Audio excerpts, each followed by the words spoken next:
बोलिए आदिनाथ जी भगवान की। यदि ये चैतन्य मुकुरिव भावाचिदचित समं भान्ति द्रव्य व्ययजनिलसन्तान्तरहिताः जगत्साक्षी मार्ग प्रकटन परोभानुरिव्यो महावीर स्वामी नयन पथगामी भवतु मे महावीर स्वामी नयन पथगामी भवतु मे। वर्तमान शासन भगवान महावीर स्वामी की, आचार्य भगवंत गुरुवर श्री विद्यासागर जी महामुनिराज की जय। परमोपकारी आचार्य श्री समय सागर जी महाराज की जय। आचार्य भगवंत से दीक्षित समस्त मुनिराजों की जय। पूज्य मुनि श्री विराट सागर जी महाराज जी की जय। मुनि संघ की जय। हरिका संघ की जय। संपूर्ण प्रकृति का अगर कोई मूल तत्व है जिससे संपूर्ण प्रकृति संचालित होती है तो मूल तत्व प्रेम है, वात्सल्य है। सब कुछ है मानव श्रृंखला के पास, अगर अंदर वो ही नहीं है तो क्या मानव से कभी अटैच हो पाएगा? उसका मन किसी वस्तु व्यक्ति से कभी लग ही नहीं पाएगा अगर उसके अंदर प्रेम नहीं है। शुष्क इंसान ऊपर से बहुत अच्छा दिखाई देता है, पर जब कोई दूसरा इंसान से करीब जाता है तो करीब जाकर इतनी दूर लौट जाता है कि फिर उसके पास जाने का प्रयास नहीं करता। धर्म की सारी परिभाषाएं पढ़ने के बाद एक बात समझ में आती है कि धर्म का संचालन अनुशासन से होता है। अनुशासन के प्रति अगर प्रेम नहीं है तो क्या आप 4 कदम भी धर्म की राह पर चल पाएंगे? असंभव सा प्रतीत होता है। कली काल है, ये सब जानते हैं कि जिस राह पर आगे बढ़ रहे हैं उसे मंजिल दिखाई तो देती है पर वहां हम पहुंच नहीं पाएंगे, रास्ता अवरुद्ध है।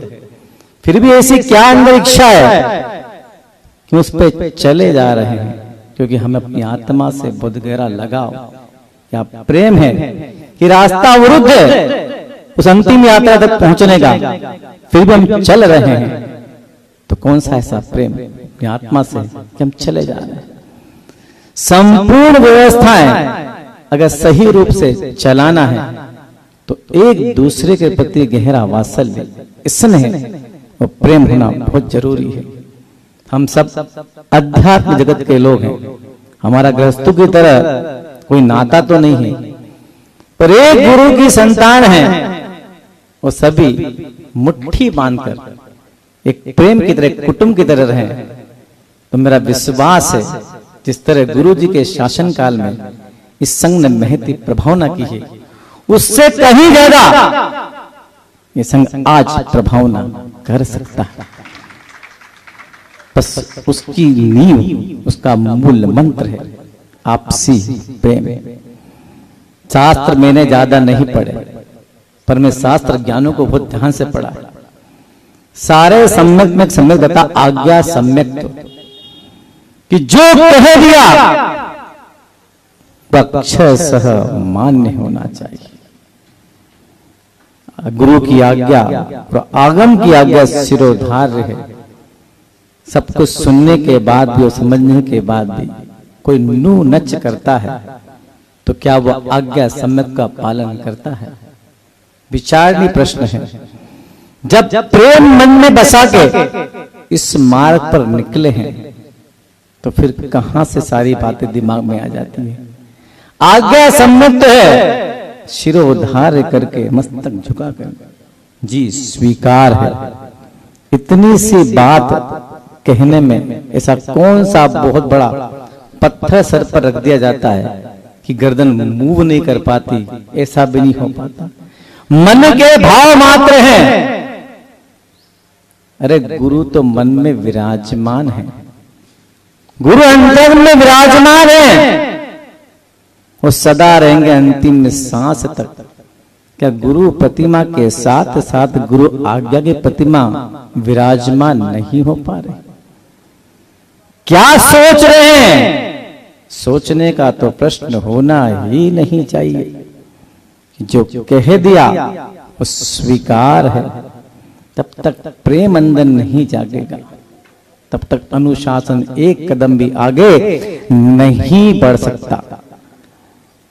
सबकी ड्यूटी बनती है हर पिछीधारी की, जो संघ का अनुशासन गुरु महाराज के समय से चला आ रहा है, हर शिष्य के जीवन के अंतिम सांस तक वही अनुशासन चलता रहे। एक माला गुरु महाराज ने बनाई थी, वो सबके सामने उस माला का निर्माण किया था। वो सब माला एक सीक्वेंस में चलती है। एक गुड़िया बीच में से खड़ा होकर के दे, मेरी ये इच्छा है, तो क्या माला सिर्फ मंत्र सिद्ध कभी हो पाएंगे? नहीं हो पाएंगे।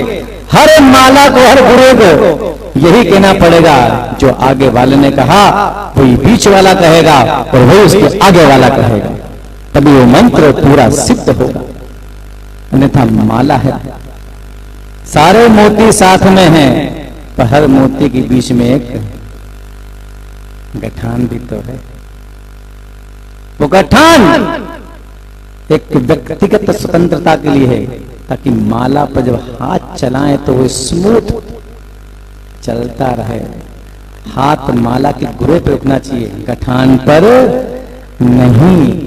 गठान में उस माला की मोती की सुविधा के लिए है, माला फेरने वाले के लिए नहीं। माला फेरने वाले को तो एक ही अनुशासन से आगे की ओर बढ़ना होगा, तभी माला पर जो मंत्र रखा गया है वो सिद्ध हो पाएगा।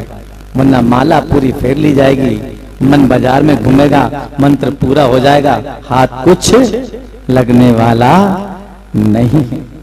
सबका कर्तव्य है कि जिस दिन गुरु चरणों में पहली बार आए थे, वो जिन भावों से, जिन मन चक्षु से आचार्य महाराज को देखा था कि हमारे अब सब कुछ यही है, और अपना संपूर्ण समर्पण उनके चरणों में प्रेषित कर दिया था कि आज से हमारा जीवन आपका है, आप जैसे चलाएंगे वैसे हम चलते चले जाएंगे।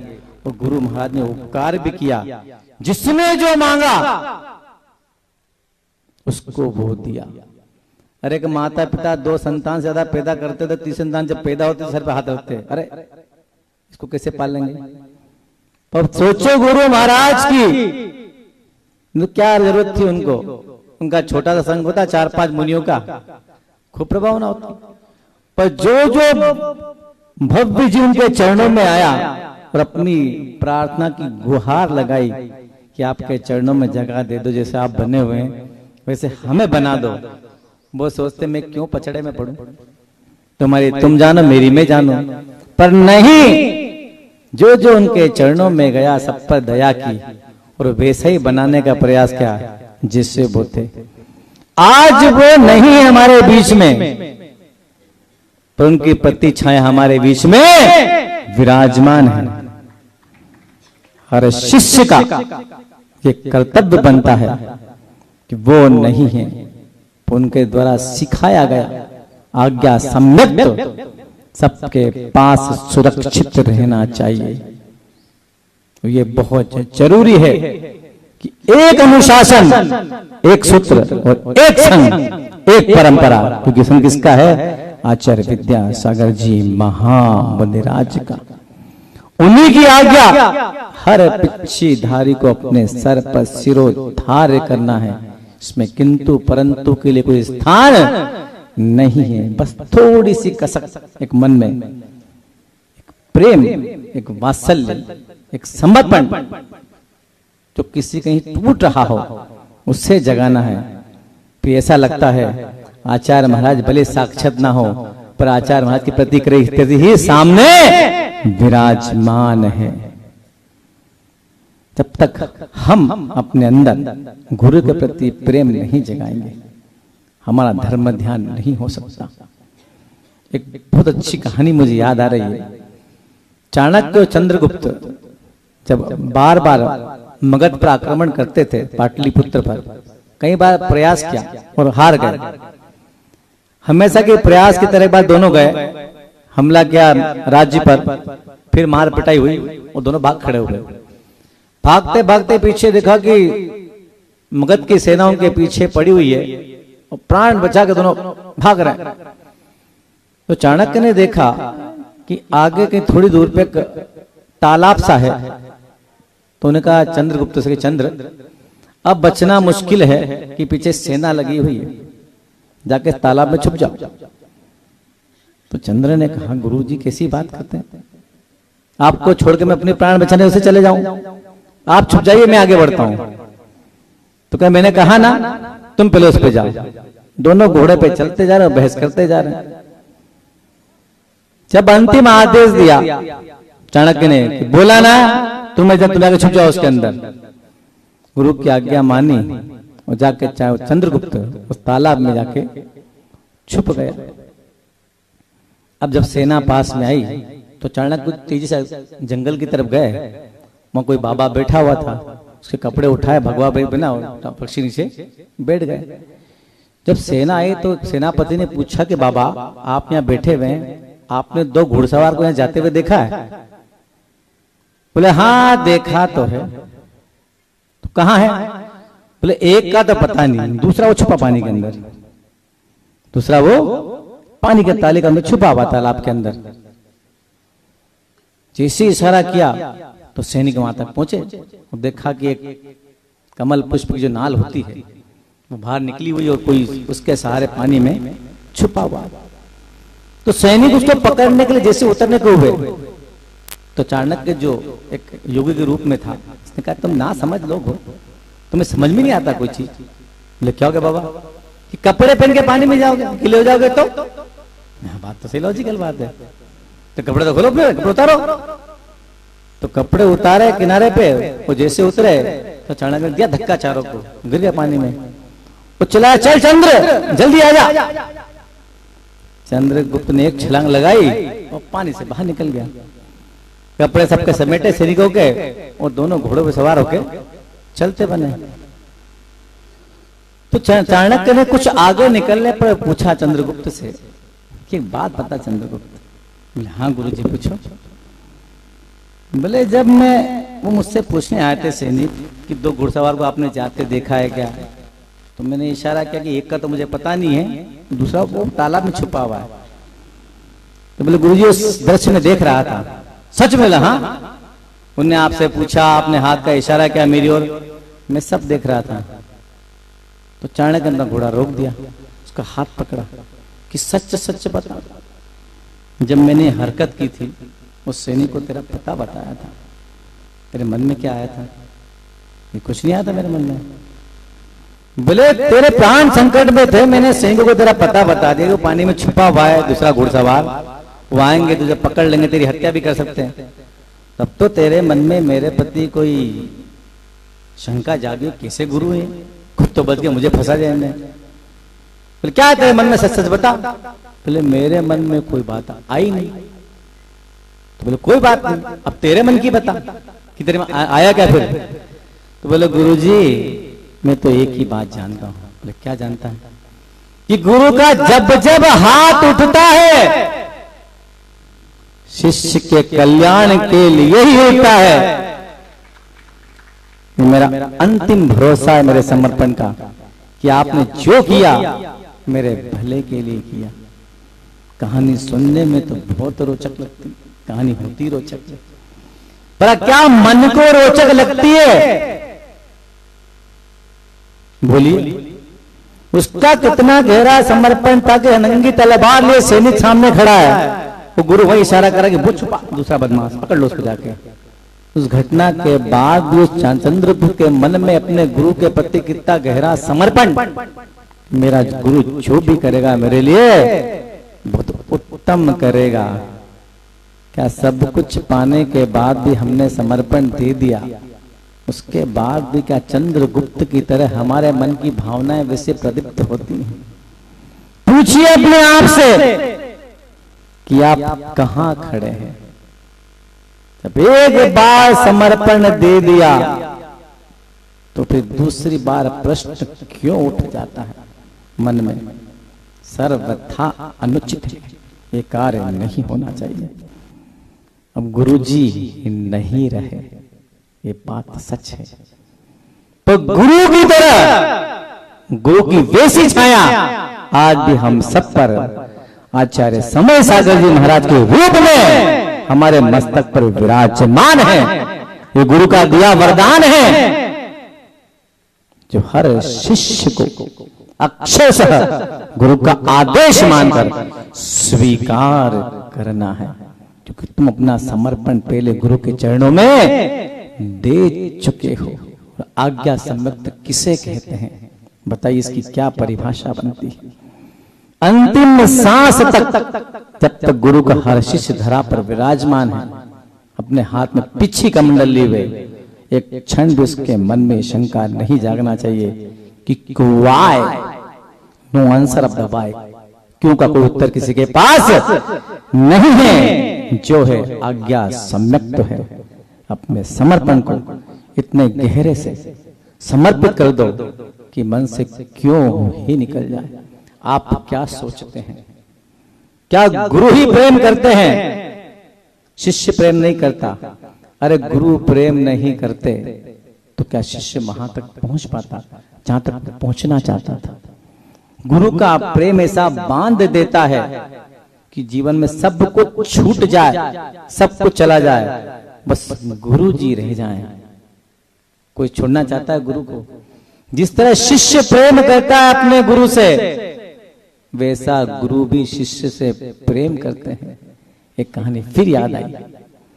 कहते हैं अतीत के पन्ने में बहुत सुंदर कहानी लिखी है कि गुरु का प्रेम शिष्य से कितना गहरा होता है। एक राजा के दरबार में एक मंत्री था, और राजा का बड़ा प्रिय मंत्री था। राजा के हर कठिन फैसले में वो साथ देता था और हमेशा राजा को सफलता मिलती थी। एक बार की बात कि राजा मंत्री में किसी बात को लेकर ठन गई दोनों में, और राजा को आया गुस्सा। राजा होते सन की थे, जो इनके मन में आ जाए, राजतंत्र था। उसने मंत्री को बाहर निकाल दिया, निकल बाहर यहां से, मैं दूसरा मंत्री नियुक्त कर लूंगा तेरी जगह पे। ठीक है। उस मंत्री का एक गुरु था जो उस राज्य के मरुस्थल के उस पार रहता था कहीं पे। तो मंत्री ने शादी की नहीं थी और राजा ने निकाल दिया।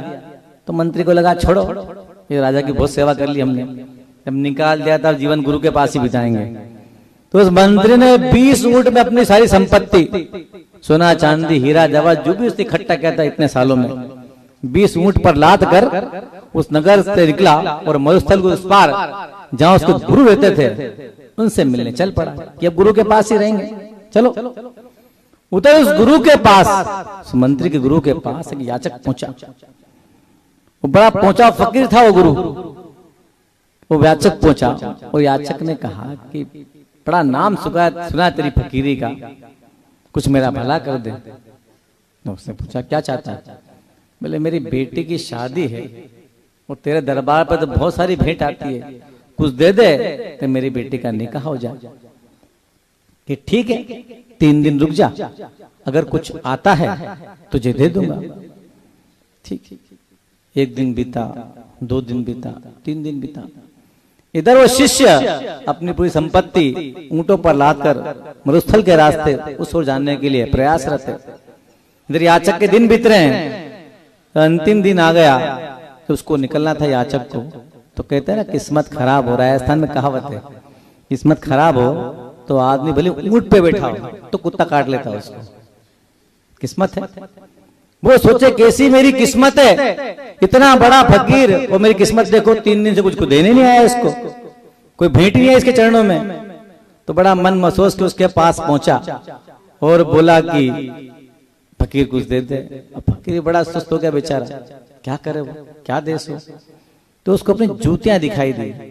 तो बोला देख तू आया है, बड़ी आज से मेरे पास आया है, कुछ आया तो नहीं भेंट में 3 दिन से, एक काम कर, मेरी जूतियां ले जाइए। अब वो कर्म ठुके अपना, इसकी जूतियां न तो मेरे पैर के नाप की न मेरे किसी काम की, करूंगा ऐसी जूती ले जाके। तो पहुंचा फकीर था, उसके सामने बोले कैसे कि चल जूतियां ही दे दे। तो हाथ में लियो और बड़ा ऐसे मन महसूस के हाथ में ले लियो, चलता बना के, ठीक प्रणाम, फिर मिलेंगे आपसे। इधर मंत्री जा रहा है एक रास्ते से, मरुस्थल क्रॉस करके, और सामने से वो आ रहा है।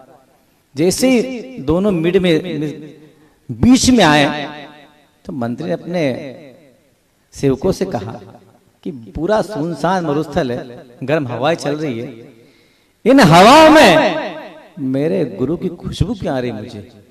वही तो बात है, कितना गहरा प्रेम गुरु, सोचो कि सुनसान मरुस्थल है, फिर मेरे गुरु की खुशबू मुझे क्यों आ रही है? सेवक ने कहा हुजूर को दिखाई तो देता नहीं, इधर दाएं बाएं सब आगे भी सब देख लिया। तो मंत्री का देख दूर ध्यान से कोई जा रहा है, वो खुशबू उसी के पास से आ रही है, दौड़ उसके पास, बुला के ला उसको, वो नहीं व्यक्ति।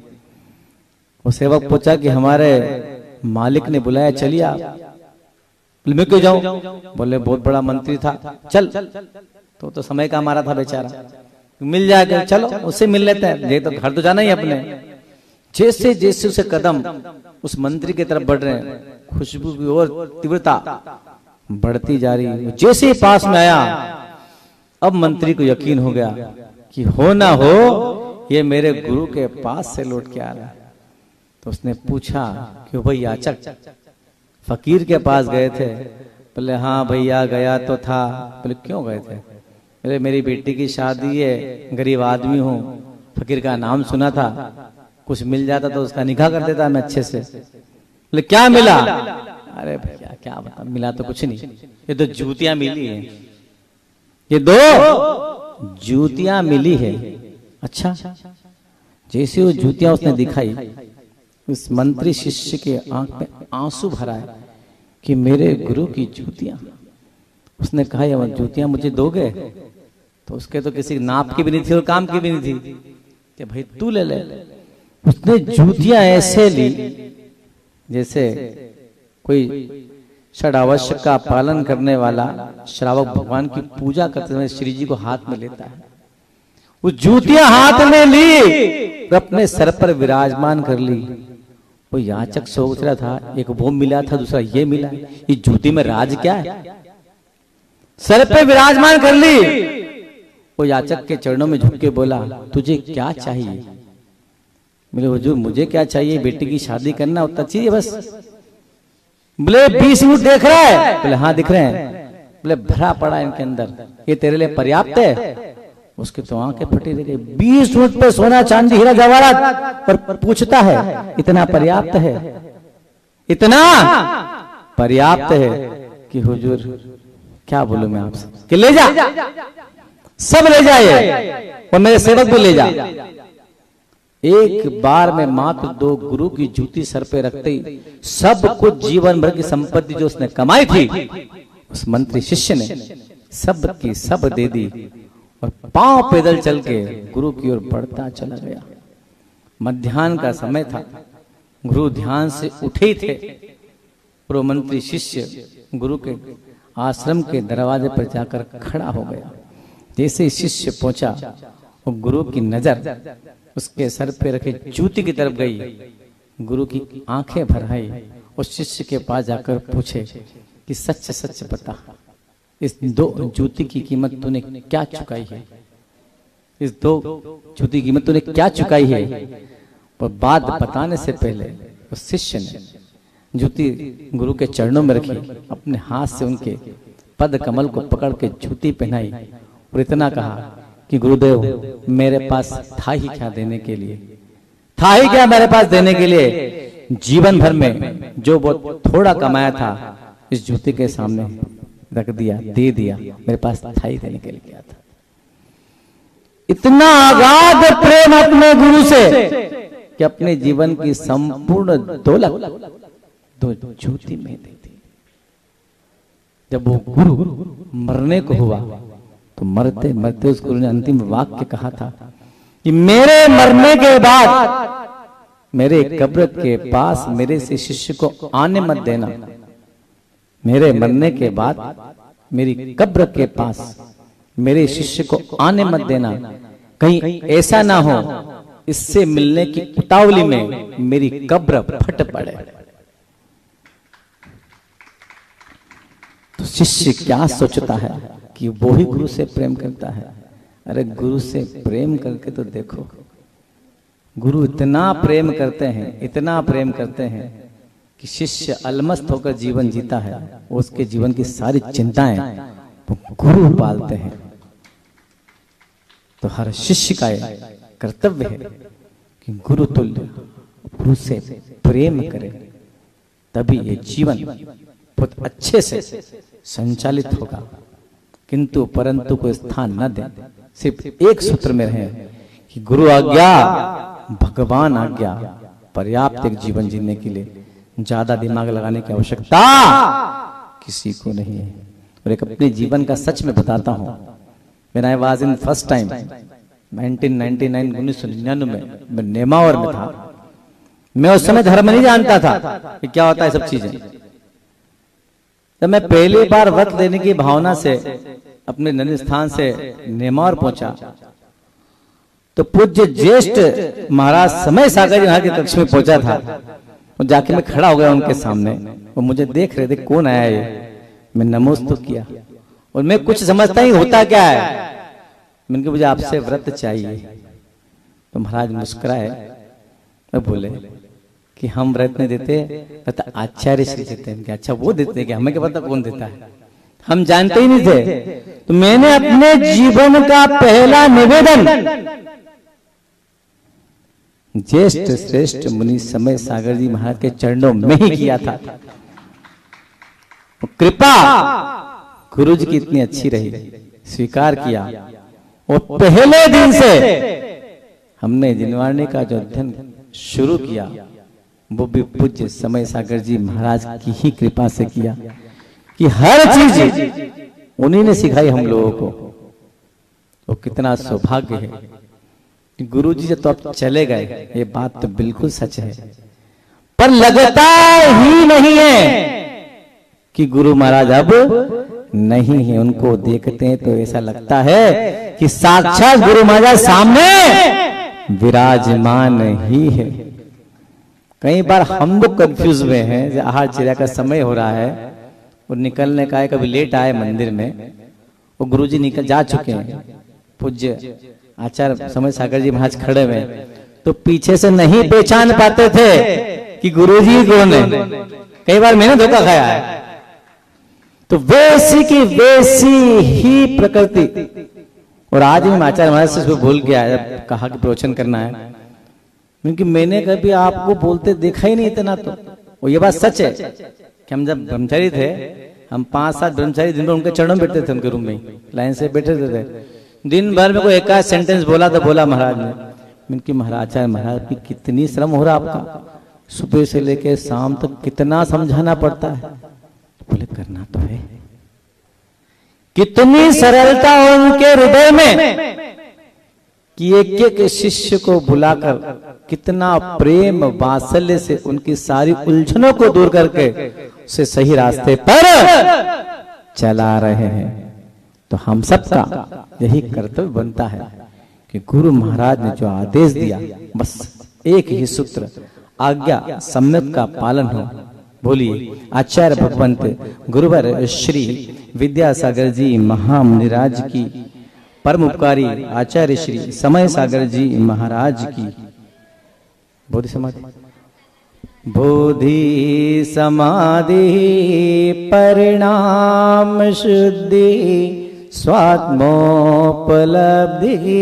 शिव सौख्य सिद्धि चिंतामणिम चिंतित वस्तुदाने तो वंदमानस ममास्तु देवी। 9 बार नमोकार मंत्र का स्मरण।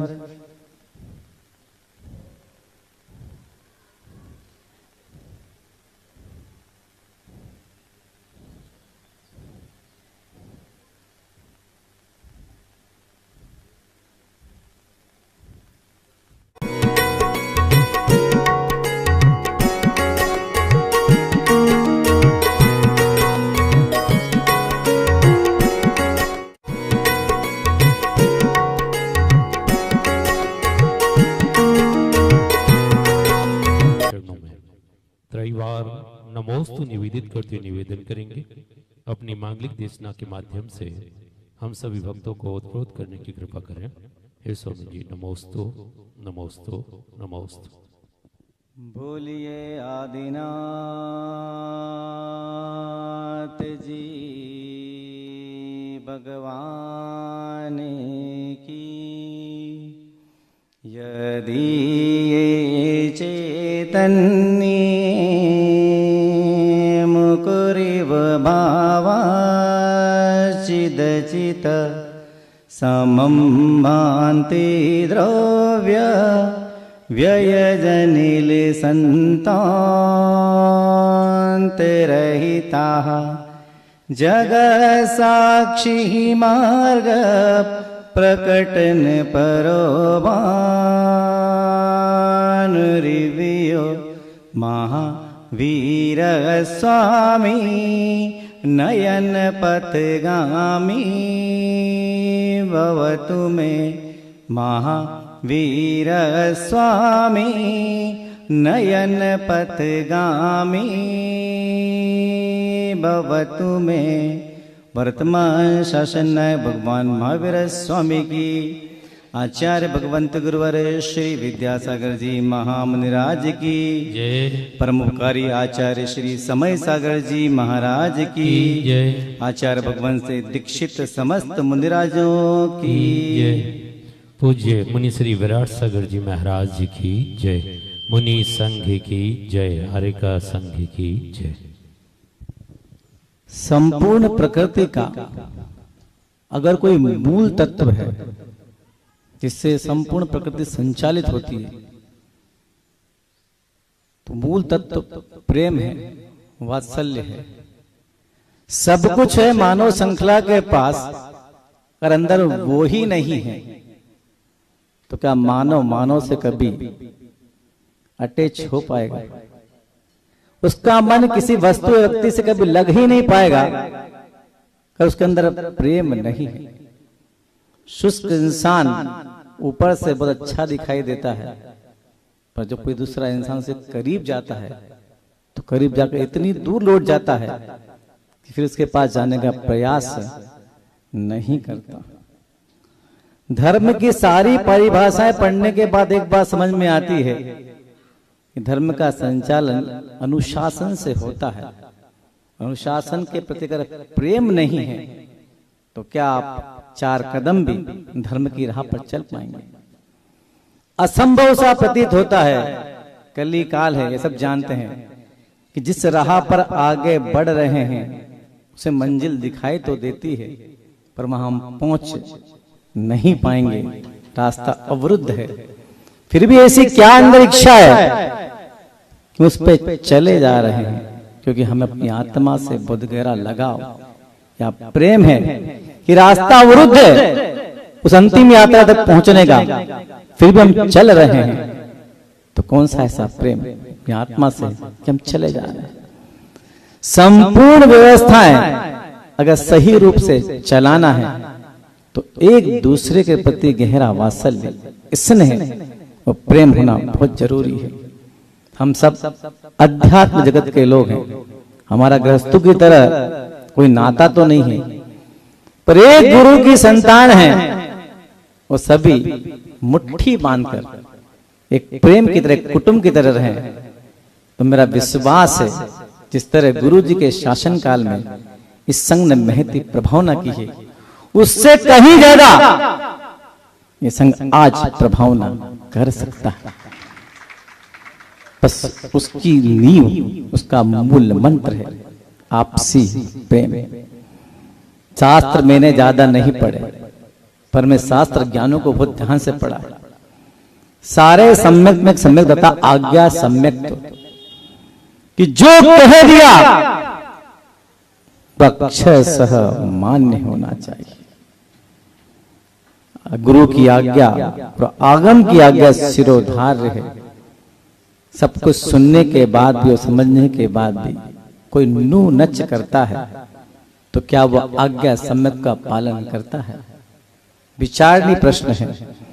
जब प्रेम मन में बसा के इस मार्ग पर निकले हैं तो फिर कहां से सारी बातें दिमाग में आ जाती है। आज्ञा सम्मत है, शिरोधार्य करके मस्तक झुका कर जी स्वीकार है। इतनी सी बात कहने में ऐसा कौन सा बहुत बड़ा पत्थर सर पर रख दिया जाता है कि गर्दन मूव नहीं कर पाती, ऐसा भी नहीं हो पाता। मन के भाव मात्र हैं। अरे गुरु तो मन में विराजमान है, गुरु अंतर में विराजमान है, वो सदा रहेंगे अंतिम सांस तक। क्या गुरु प्रतिमा के साथ साथ गुरु आज्ञा की प्रतिमा विराजमान नहीं हो पा रहे? क्या सोच रहे हैं? सोचने का तो प्रश्न होना ही नहीं चाहिए। जो कह दिया वो स्वीकार है। तब तक प्रेम अंदर नहीं जागेगा, तब तक अनुशासन एक कदम भी आगे नहीं बढ़ सकता। सबकी ड्यूटी बनती है हर पिच्छीधारी की, जो संघ का अनुशासन गुरु महाराज के समय से चला आ रहा है, हर शिष्य के जीवन के अंतिम सांस तक वही अनुशासन चलता रहे। एक माला गुरु महाराज ने बनाई थी, वो सबके सामने उस माला का निर्माण किया था। वो सब माला एक सीक्वेंस में चलती है। एक गुड़िया बीच में से खड़ा होकर के दे कि मेरी ये इच्छा है, तो क्या माला से मंत्र सिद्ध कभी हो पाएंगे? नहीं हो पाएंगे।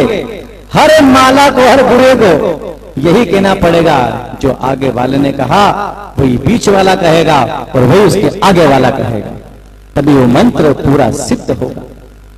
अन्यथा माला है, सारे मोती साथ में हैं, पर हर मोती के बीच में एक गठान भी तो है। वो गठान एक व्यक्तिगत स्वतंत्रता के लिए है, ताकि माला पर जब हाथ चलाएं तो वो स्मूथ चलता रहे। हाथ माला के गुरे पे रुकना चाहिए, गठान पर नहीं। गठान में उस माला की मोती की सुविधा के लिए है, माला फेरने वाले के लिए नहीं। माला फेरने वाले को तो एक ही अनुशासन से आगे की ओर बढ़ना होगा, तभी माला पर जो मंत्र रखा गया है वो सिद्ध हो पाएगा। वरना माला पूरी फेर ली जाएगी, मन बाजार में घूमेगा, मंत्र पूरा हो जाएगा, हाथ कुछ लगने वाला नहीं है। सबका कर्तव्य है कि जिस दिन गुरु चरणों में पहली बार आए थे, वो जिन भावों से, जिन मन चक्षु से आचार्य महाराज को देखा था कि हमारे अब सब कुछ यही है, और अपना संपूर्ण समर्पण उनके चरणों में प्रेषित कर दिया था कि आज से हमारा जीवन आपका है, आप जैसे चलाएंगे वैसे हम चलते चले जाएंगे। और गुरु महाराज ने उपकार भी किया, जिसने जो मांगा उसको वो दिया। अरे एक माता पिता 2 संतान से ज्यादा पैदा करते तो 3 संतान जब पैदा होते सर पे हाथ रखते, अरे इसको कैसे पालेंगे? पर सोचो गुरु महाराज की तो क्या जरूरत थी उनको?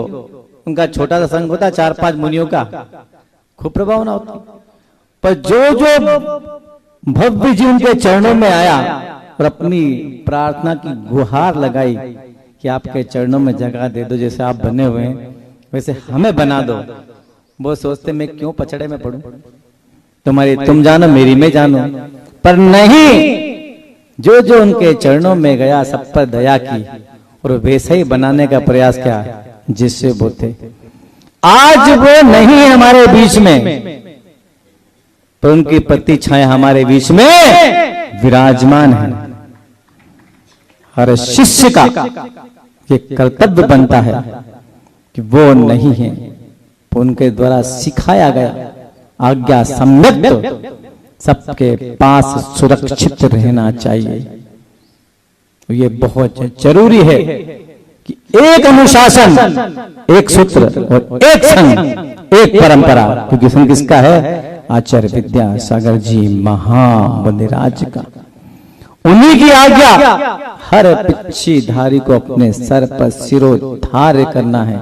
इसमें किंतु परंतु के लिए कोई स्थान नहीं है। बस थोड़ी सी कसक एक मन में, प्रेम, एक वात्सल्य, एक समर्पण जो किसी कहीं टूट रहा हो उससे जगाना है।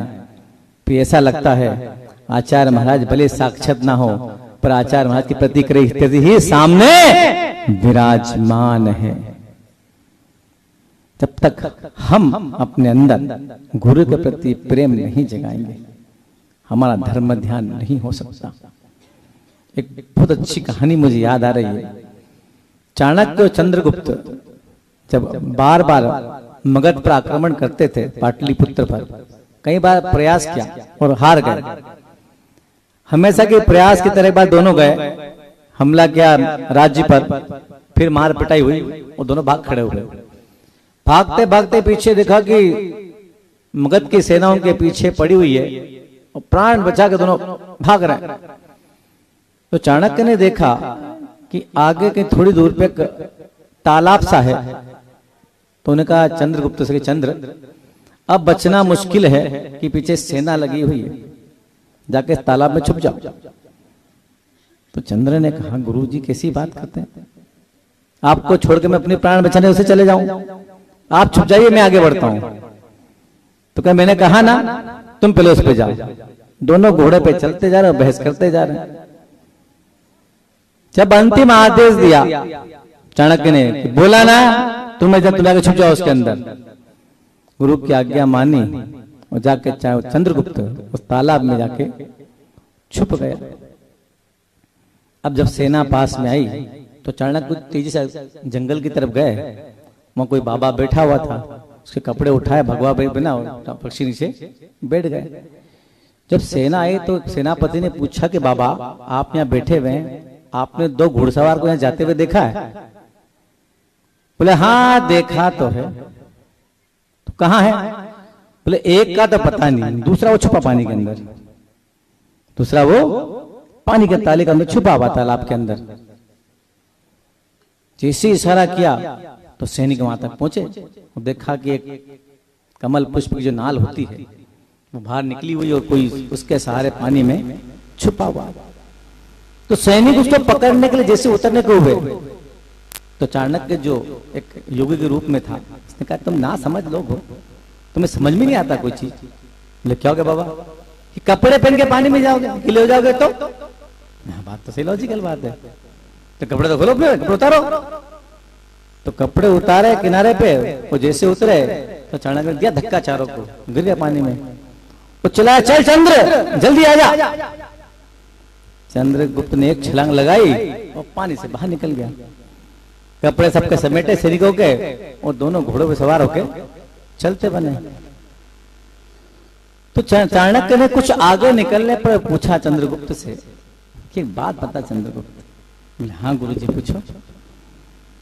बोले जब वो मुझसे पूछने आए थे सैनिक कि दो घुड़सवार को आपने जाते देखा है क्या, तो मैंने इशारा किया कि एक का तो मुझे पता नहीं है, दूसरा वो तालाब में छुपा हुआ है। तो बोले गुरुजी उस दृश्य में देख रहा था। सच में? हाँ। उनने आपसे पूछा, आपने हाथ का इशारा किया मेरी ओर, मैं सब देख रहा था।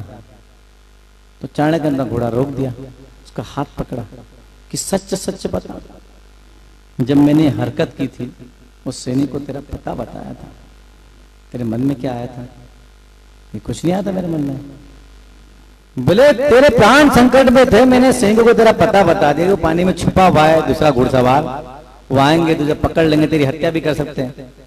तब तो तेरे मन में मेरे प्रति कोई शंका जागी, कैसे गुरु है, खुद तो बच गया, मुझे फंसा जाएंगे। बोले क्या है तेरे मन में, सच सच बता। बोले मेरे मन में कोई बात आई नहीं।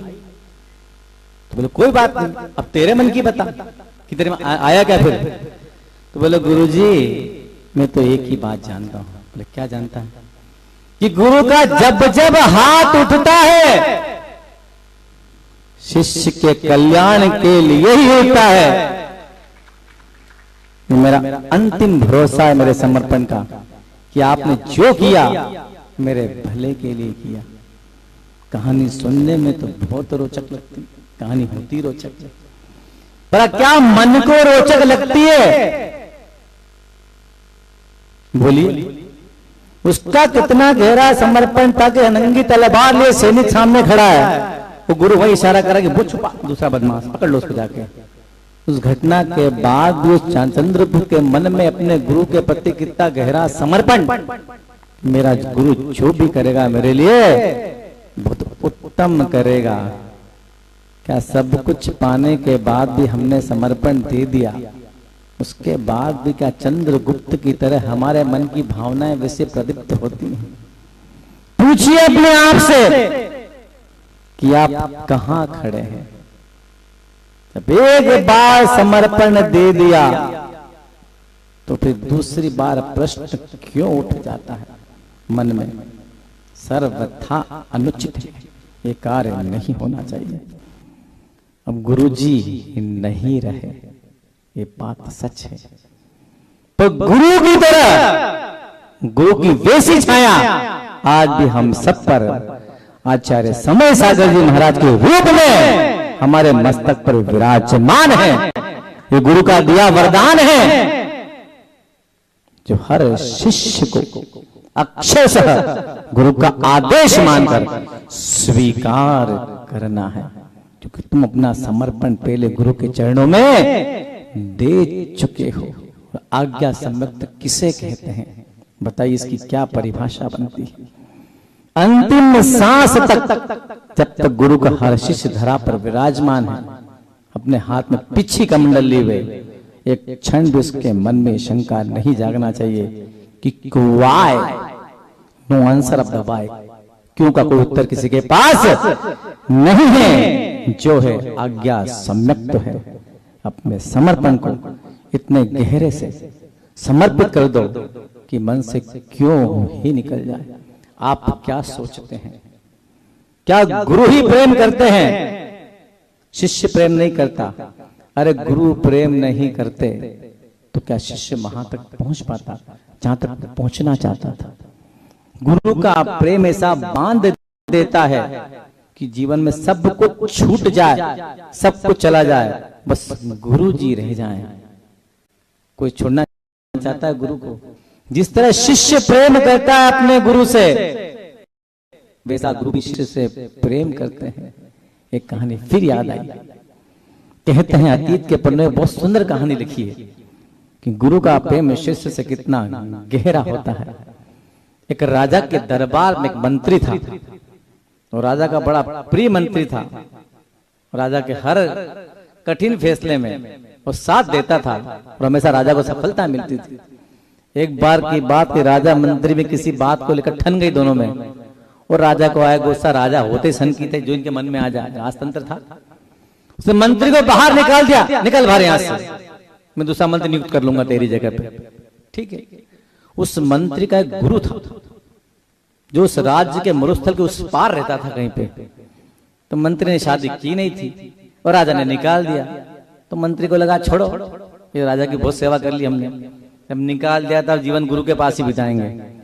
तो उस मंत्री ने 20 ऊंट में अपनी सारी संपत्ति, सोना चांदी हीरा जवाहर जो भी उसने इकट्ठा किया था इतने सालों में, 20 ऊंट पर लाद कर उस नगर से निकला और मरुस्थल को उस पार जहां उसके गुरु रहते थे उनसे मिलने चल पड़ा कि अब गुरु के पास ही रहेंगे, चलो। उतर उस गुरु के पास, उस मंत्री के गुरु के पास एक याचक पहुंचा। वो बड़ा पहुंचा फकीर था वो गुरु। वो याचक पहुंचा और याचक ने कहा कि बड़ा नाम सुना तेरी फकीरी का, कुछ मेरा भला कर दे। तो उसने पूछा क्या चाहता है? बोले मेरी बेटी की शादी है, वो तेरे दरबार पर तो बहुत सारी भेंट आती है, कुछ दे दे तो मेरी बेटी का निकाह हो जाए। कि ठीक है 3 दिन रुक जा, अगर कुछ आता है तुझे दे दूंगा। ठीक। 1 दिन बीता, 2 दिन बीता, 3 दिन बीता। इधर वो शिष्य अपनी पूरी संपत्ति ऊंटों पर लादकर मरुस्थल के रास्ते उस ओर जाने के लिए प्रयासरत है। इधर याचक के दिन बीत रहे हैं। तो अंतिम दिन आ गया तो उसको निकलना था याचक को। तो कहता है किस्मत खराब हो रहा है, इसमें कहावत है, किस्मत खराब हो तो आदमी भले ऊंट पे बैठा कुत्ता काट लेता है उसको। किस्मत है, वो सोचे कैसी मेरी किस्मत है, इतना बड़ा फकीर और मेरी किस्मत देखो 3 दिन से कुछ को देने नहीं आया, इसको कोई भेंट नहीं है इसके चरणों में। तो बड़ा मन महसूस के उसके पास पहुंचा और बोला कि फकीर कुछ दे दे।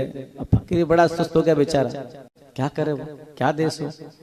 तो उसको अपनी जूतियां दिखाई दी, तो बोला देख तू आया है बड़ी आज से मेरे पास आया है, कुछ आया तो नहीं भेंट में 3 दिन से, एक काम कर मेरी जूतियां ले जाइए। अब वो कर्म ठुके अपना, इसकी जूतियां न तो मेरे पैर के नाप की न मेरे किसी काम की, करूंगा ऐसी जूती ले जाके। तो पहुंचा फकीर था, उसके सामने बोले कैसे कि चल जूतियां ही दे दे। तो हाथ में लियो और बड़ा ऐसे मन महसूस के हाथ में ले लियो, चलता बना के ठीक प्रणाम फिर मिलेंगे आपसे। इधर मंत्री जा रहा है एक रास्ते से, मरुस्थल क्रॉस करके, और सामने से वो आ रहा है। जैसे ही दोनों मिड में बीच में आए तो मंत्री ने अपने सेवकों से कहा कि पूरा सुनसान मरुस्थल है, गर्म हवाएं चल रही है, इन हवाओं में मेरे गुरु की खुशबू क्यों आ रही मुझे।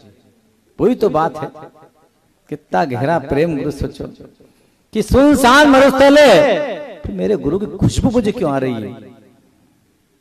सेवक ने कहा हुजूर कोई दिखाई तो देता नहीं, इधर दाएं बाएं सब आगे भी सब देख लिया। तो मंत्री का देख दूर ध्यान से कोई जा रहा है, वो खुशबू उसी के पास से आ रही है, दौड़ उसके पास, बुला के ला उसको, कौन है ये व्यक्ति। वो सेवक पूछा कि हमारे मालिक ने बुलाया, चलिए आप। मैं क्यों जाऊं, बोले बहुत बड़ा मंत्री था, चल। तो समय का हमारा था बेचारा, मिल जाएगा, चलो उससे मिल लेते हैं, ये तो घर तो जाना ही अपने। जैसे जैसे उसे कदम उस मंत्री की तरफ बढ़ रहे हैं, खुशबू की और तीव्रता बढ़ती जा रही है। जैसे ही पास में आया, अब मंत्री को यकीन हो गया कि हो ना हो ये मेरे गुरु के पास से लौट के आ रहा है। तो उसने पूछा कि भाई याचक फकीर के पास गए थे। बोले हाँ भैया गया तो था। बोले क्यों गए थे। बोले मेरी बेटी की शादी है, गरीब आदमी हूँ, फकीर का नाम सुना था, कुछ मिल जाता तो उसका निकाह कर देता मैं अच्छे से। बोले क्या मिला। अरे भैया क्या बता, मिला तो कुछ नहीं, ये तो जूतियां मिली है, ये 2 जूतियां मिली है। अच्छा, जैसे वो जूतियां उसने दिखाई, उस मंत्री शिष्य के आंख में आंसू भरा है कि मेरे गुरु की जूतियां। उसने कहा ये जूतियां मुझे दोगे। तो उसके तो किसी नाप की भी नहीं थी और काम की भी नहीं थी, कि भाई तू ले ले। उसने जूतियां ऐसे ली जैसे कोई षडावश्य का पालन करने वाला श्रावक भगवान की पूजा करते समय श्री जी को हाथ में लेता है। वो जूतियां हाथ में ली और अपने सर पर विराजमान कर ली। वो याचक सोच रहा था, एक वो मिला था, दूसरा ये मिला, ये जूती में राज क्या है। सर पे विराजमान कर ली। वो याचक के चरणों में झुक के बोला तुझे क्या चाहिए। बोले हुजूर मुझे क्या चाहिए, बेटी की शादी करना उतना चाहिए बस। बोले 20 ऊंट देख रहा है। बोले हाँ दिख रहे हैं। बोले भरा पड़ा इनके अंदर, ये तेरे लिए पर्याप्त है। उसकी तो आंखें फटी रह गई। 20 ऊंट पे सोना चांदी हीरा जवाहरात, और पूछता है इतना पर्याप्त है, इतना पर्याप्त है कि हुजूर क्या बोलूं मैं आपसे, कि ले जा, सब ले जाए और मेरे सेवक को ले जा। एक बार में मात्र 2 गुरु की जूती सर पे रखते ही सब कुछ जीवन भर की संपत्ति जो उसने कमाई थी उस मंत्री शिष्य ने सब की सब दे दी और पांव पैदल चल के गुरु की ओर बढ़ता चला गया। मध्याह्न का समय था, गुरु ध्यान से उठे ही थे। पूर्व मंत्री शिष्य गुरु के आश्रम के दरवाजे पर जाकर खड़ा हो गया। जैसे शिष्य पहुंचा, वो गुरु की नजर उसके सर पे रखे जूती की तरफ गई। गुरु की आंखें भर आई और शिष्य के पास जाकर पूछे कि सच सच बता, इस 2 जूती की कीमत तूने क्या चुकाई है। इस 2 जूती की कीमत तूने क्या चुकाई है।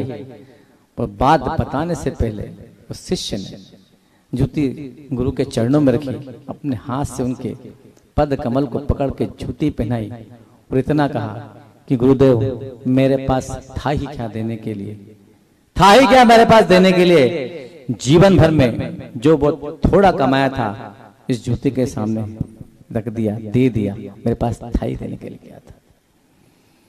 इतना अगाध प्रेम अपने गुरु से कि अपने जीवन की संपूर्ण दौलत 2 जूती में दे दी।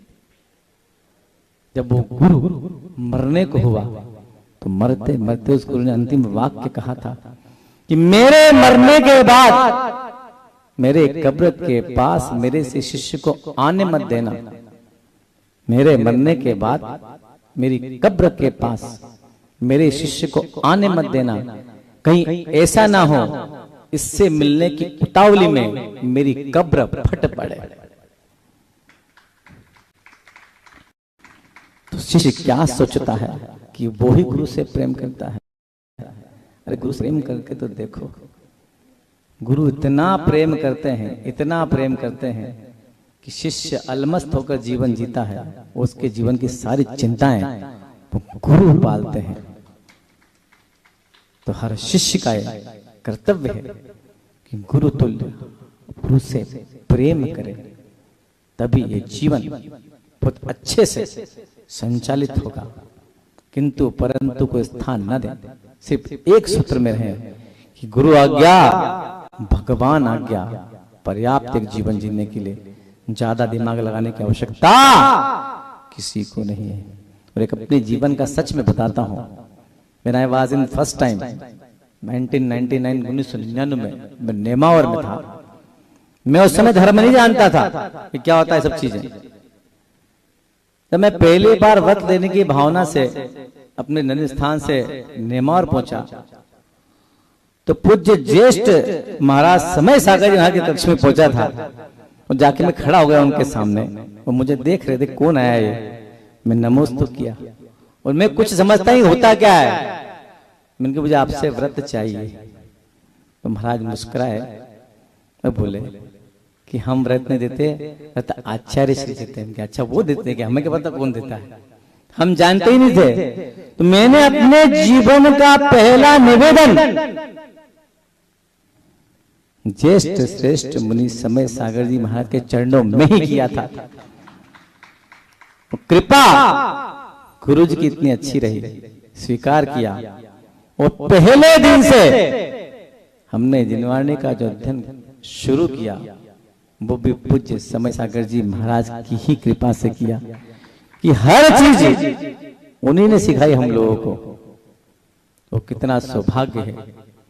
गुरु जी जब तो आप चले गए, ये बात तो बिल्कुल सच है, पर लगता ही नहीं है कि गुरु महाराज अब नहीं है। उनको देखते हैं तो ऐसा लगता है कि साक्षात गुरु महाराज सामने विराजमान ही है। कई बार हम लोग कंफ्यूज हुए हैं, आहार चिरा का समय हो रहा है और निकलने का है, कभी लेट आए मंदिर में वो गुरु जी निकल जा चुके हैं। पूज्य आचार्य समय सागर जी महाराज खड़े हुए तो पीछे से नहीं पहचान पाते थे कि गुरु जी कौन है। कई बार मैंने धोखा खाया है। तो वैसी की वैसी ही प्रकृति। और आज भी आचार्य महाराज से भूल गया जब कहा कि प्रवचन करना है, क्योंकि मैंने कभी आपको बोलते देखा ही नहीं इतना। तो और ये बात सच है कि हम जब ब्रह्मचारी थे, हम 5-7 ब्रह्मचारी दिन भर उनके चरणों में बैठते थे, उनके रूम में लाइन से बैठे थे। दिन भर में कोई एक सेंटेंस बोला तो बोला महाराज ने। उनकी महाराज की कितनी श्रम हो रहा आपका, सुबह से लेके शाम तक कितना समझाना पड़ता है। बोले करना तो है। कितनी सरलता उनके हृदय में कि एक एक शिष्य को बुलाकर कितना प्रेम वात्सल्य से उनकी सारी उलझनों को दूर करके उसे सही रास्ते पर चला रहे हैं। तो हम सबका यही कर्तव्य बनता है कि गुरु महाराज ने जो आदेश दिया, बस एक ही सूत्र, आज्ञा सम्यक का पालन हो। बोलिए आचार्य भगवंत गुरुवर श्री विद्यासागर जी महामुनिराज की, परम उपकारी आचार्य श्री समय सागर जी महाराज की। बोधि समाधि बोधि समाधि परिणाम शुद्धि स्वात्मोपलब्धि शिव सौख्य सिद्धि चिंतामणिम चिंतित वस्तुदाने तो वंदमानस ममास्तु देवी। 9 बार नमोकार मंत्र का स्मरण।